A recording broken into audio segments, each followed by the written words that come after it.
Halo pemirsa GPR TV dari Sabang sampai Merauke, dari Miangas hingga Pulau Rote. Bertemu lagi bersama saya Muna Zarinisak dalam Kominfo Newsroom. Halo pemirsa GPR TV dari Sabang sampai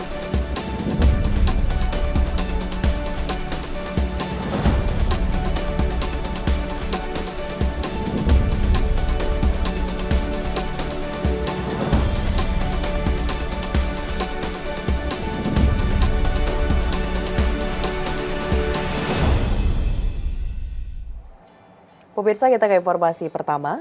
Pemerintah mempersiapkan langkah antisipasi kelangkaan gandum akibat krisis global dan juga hyperinflasi. Melalui pengembangan sorghum sebagai pengganti gandum, pemerintah bersiap menjaga ketahanan pangan nasional. Pilot proyek pengembangan sorghum akan terpusat di Provinsi Nusa Tenggara Barat. Pemerintah tengah meningkatkan produksi dan hilirisasi tanaman sorghum dan mengembangkan tanaman pengganti gandum untuk menjaga ketahanan pangan nasional. Terkait hal tersebut, pemerintah juga tengah mempersiapkan pilot project pengembangan sorghum yang akan dilakukan di Provinsi Nusa Tenggara Barat, Kabupaten Waingapu. Rencana diadakan pengembangan sorghum melihat dari kondisi beberapa negara yang melarang ekspor gandum seperti Kazakhstan, Kirgistan, India, Afghanistan, Algeria, Kosovo, Serbia, dan Ukraina. Menteri Koordinator Bidang Perekonomian Erlangga Hartarto dalam konferensi persnya mengungkapkan, tercatat hingga bulan Juni tahun 2022 realisasi luas tanam sorghum telah mencapai 4.355 hektar dan telah tersebar di 6 provinsi di Indonesia. Adapun untuk pengembangan sorghum nantinya, Presiden Joko Widodo telah menugaskan Kementerian Koordinator Bidang Perekonomian untuk menyiapkan roadmap hilirisasi dan pengembangan sorghum hingga tahun 2024. Terkait dengan perkembangan kebijakan impor gandum. Dari arahan Bapak Presiden bahwa saat sekarang realisasi pengembangan sorghum saat ini masih luas tanamnya sampai di bulan Juni ini sekitar 4.355 hektar dan tersebar di 6 provinsi dengan produksi 15.243 ton atau dengan produktivitas 3,63 ton per hektar. Nah, Bapak Presiden minta agar dibuatkan roadmap sampai tahun 2024 dan kami laporkan bahwa target dari musim sasaran tanam di 2022 adalah 15.000 hektar dan ini tentu ada pengembangan sebesar 100.000 hektar dan Bapak Presiden minta bahwa diprioritaskan untuk daerah Nusa Tenggara Barat di Kabupaten Waingapu yang kemarin sudah dilihat oleh Bapak Presiden. Dan di tahun 2023 dipersiapkan lahan sejumlah 115.000 hektar dan di tahun 2024 sebesar 154.000 hektar.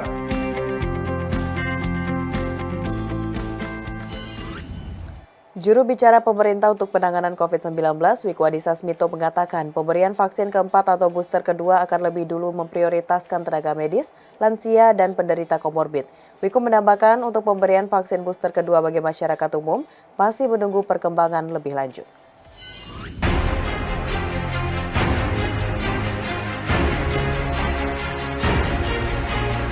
Juru bicara pemerintah untuk penanganan COVID-19 Wiku Adhisa Smito menjelaskan pertanggal 29 Juli 2022, pemerintah sudah memulai pemberian vaksinasi booster kedua bagi tenaga kesehatan di Indonesia.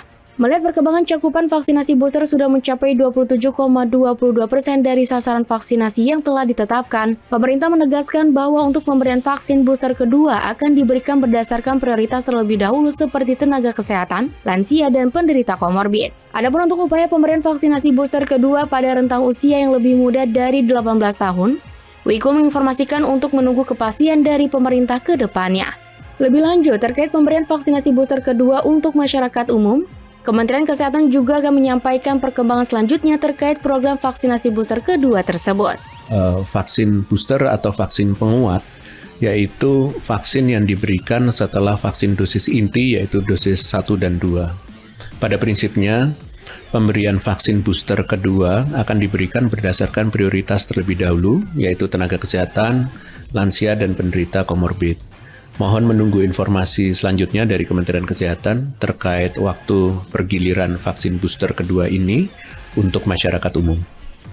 Selanjutnya, pemerintah sudah melakukan serosurvei kembali di bulan Juni-Juli tahun ini sebagai dasar pengukuran tingkat herd immunity masyarakat yang diharapkan akan keluar hasilnya sebelum tanggal 17 Agustus.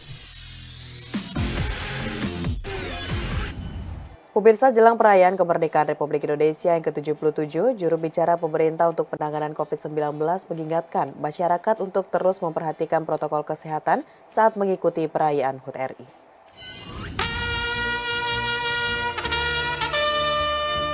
Menjelang Hari Kemerdekaan Republik Indonesia pada 17 Agustus mendatang, juru bicara pemerintah untuk penanganan COVID-19 Wiku Adhisa Smito meminta masyarakat tetap menjaga protokol kesehatan dalam setiap aktivitas. Di mana saat ini Indonesia masih dalam kondisi pandemi COVID-19 dan diimbau bagi masyarakat yang ingin berkegiatan saat perayaan HUT Republik Indonesia yang ke-77, baiknya harus mempersiapkan rencana aktivitas secara aman dan nyaman dari penularan COVID-19. Wiku juga mengharapkan kepada masyarakat untuk tetap waspada dengan potensi penularan yang ada di tengah kasus yang kembali meningkat, dan dimohon segera melakukan metode testing apabila merasa sakit dan melakukan isolasi mandiri demi keselamatan bersama. Masih ada beberapa jangka waktu menjelang 17 Agustus. Dimohon untuk seluruh masyarakat bisa mempersiapkan rencana aktivitas yang aman di tengah pandemi COVID-19 agar peluang penularan meskipun aktivitasnya meningkat ini dapat ditekan. Dan tetap utamakan protokol kesehatan dan ingat tunda kegiatan jika merasa sakit untuk kesehatan dan keselamatan bersama. Terima kasih.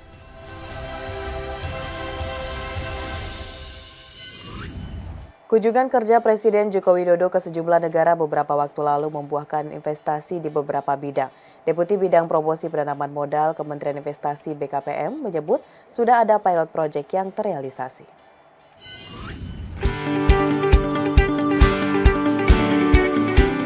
Usai melakukan kunjungan kerja ke 3 negara pada akhir Juli lalu, yakni Cina, Jepang, dan Korea, Presiden Republik Indonesia Joko Widodo melakukan beberapa perjanjian dalam bidang investasi.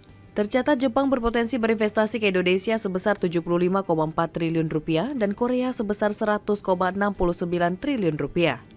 Deputi Bidang Promosi Penanaman Modal Kementerian Investasi BKPM Nurul Ikhwan menyebutkan, sudah ada pilot project yang akan dilakukan hasil dari kunjungan tersebut. Semua itu dilakukan untuk menuju investasi inklusif yang berkelanjutan. Selain itu, hal tersebut juga bentuk komitmen Indonesia dalam memperkuat kerjasama ekonomi yang saling menguntungkan bagi negara yang bersangkutan. Jangan juga mengharapkan pada pihak asing untuk kita bisa mempunyai kemampuan meningkatkan kualitas sumber daya manusia khususnya dari penguasaan teknologi. Sehingga kita juga harus melihat, barangkali Profesor mohon izin, kita bisa melihat ada kira-kira pentahelix yang harus melakukan kolaborasi. Nah, setidaknya para pemangku kepentingan tadi saya bisa menyampaikan ada pentahelix di situ, yaitu ada pihak pemerintah, satu, kemudian yang kedua adalah pihak pelaku usaha atau investor, kemudian yang ketiga sebenarnya dari pihak kampus, Prof. Kampus dan juga lembaga-lembaga penelitian yang mereka bisa menghasilkan teknologi-teknologi yang kemudian bisa kita bantu bergeser mulai dari levelnya skala di laboratorium, kemudian dia masuk kepada piloting project sampai kepada skala untuk industri. Nah, kemudian yang keempat ini adalah masyarakat. Jangan lupa, nah, inklusivitasnya terjadi di sana, masyarakat. Dan yang kelima itu jangan lupa LSM.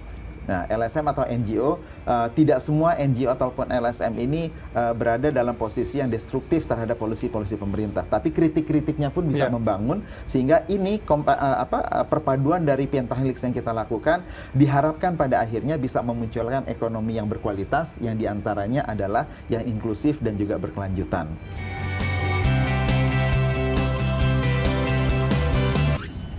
Pemirsa, kami akan kembali sesaat lagi dengan informasi seputar ASEAN Para Games 2022.